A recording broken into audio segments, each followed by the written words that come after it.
Le changement climatique affecte les populations et les pays de manière différenciée. En effet, l'ensemble des pays ne sont pas vulnérables de la même façon. On constate, lorsqu'on regarde des cartes de vulnérabilité, que les pays les plus vulnérables sont situés dans la zone intertropicale. Pourquoi ces pays sont plus vulnérables? La vulnérabilité dépend de plusieurs critères, de plusieurs aspects.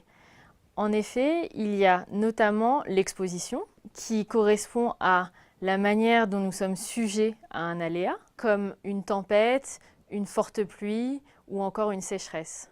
Mais aussi notre capacité d'adaptation, notre capacité de réponse à cet aléa.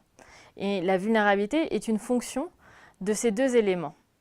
Le risque auquel on fait face est une fonction de cette vulnérabilité et de la probabilité de l'aléa qui va nous toucher. Pour s'adapter, on va donc pouvoir jouer sur différents aspects.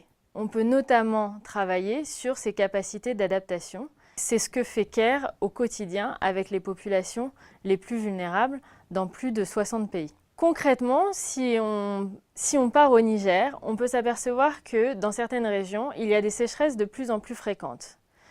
Au lieu d'avoir de l'élevage de vaches qui sont très sensibles à la chaleur, on s'aperçoit qu'il peut être intéressant de réintroduire des espèces de chèvres qui puissent être plus résistantes à la chaleur. Ce moyen de subsistance, plus résilient, leur permettra de faire face aux sécheresses successives. Un autre moyen de s'adapter est aussi de mettre en place des mesures de réduction des risques de catastrophe. Cela veut dire qu'on va se préparer à faire face à une catastrophe. Si une sécheresse va frapper, on aura mis en place, par exemple, un grenier où on aura stocké des céréales qui nous permettront de faire face au manque de culture à une période donnée. Une troisième solution est aussi d'agir sur les capacités d'organisation et d'adaptation des autorités locales, des gouvernements locaux. On va ainsi mettre en place un plan d'adaptation. Ce plan, concrètement, sera le résumé de l'ensemble des mesures qu'on peut prendre pour s'adapter et il sera informé par des données climatiques, des prévisions à court, moyen et long terme qui permettront de choisir quelles actions sont les plus pertinentes. Enfin, le quatrième point peut être d'agir sur les causes sous-jacentes de vulnérabilité. Cela peut paraître compliqué, mais c'est simplement d'agir souvent sur les causes politiques qui rendent une personne vulnérable. Cela peut être agir sur son accès à la terre.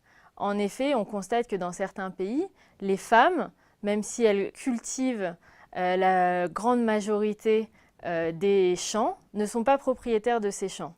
Ça peut les empêcher d'investir dans des nouvelles techniques, des nouvelles cultures qui seront nécessaires pour s'adapter au changement climatique. Même si les actions se déroulent au niveau local et ont pour base principale le savoir traditionnel des communautés, elles doivent aussi intégrer les savoirs et les connaissances d'autres acteurs comme la recherche, les institutions publiques ou le gouvernement local.